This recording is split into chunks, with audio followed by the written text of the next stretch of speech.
G'day guys, we're out here in Western Sydney today at a rehearsal for the production of postal votes for the next election.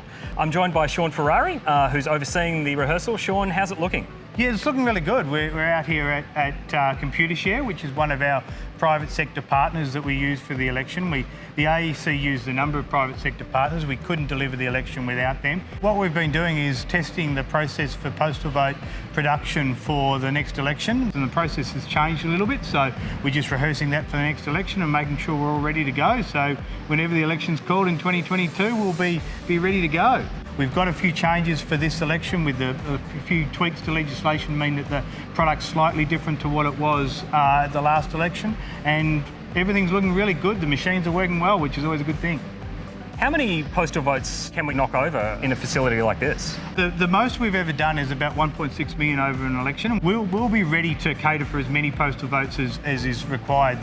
The demand for postal votes is really a little bit unknown for the next election. The COVID situation really changes that. We've seen overseas an increase in demand for postal voting. Postal voting demand has increased anyway, but whatever we're required to do, we've ordered the materials for it and we're ready to go.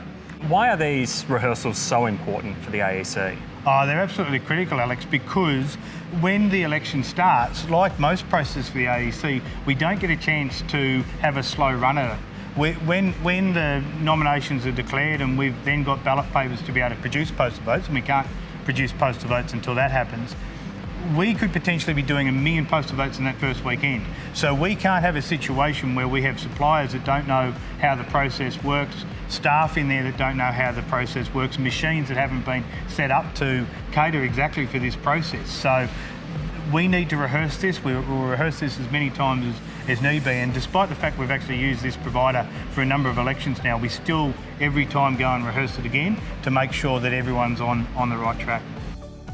Authorised by the Electoral Commissioner, Canberra.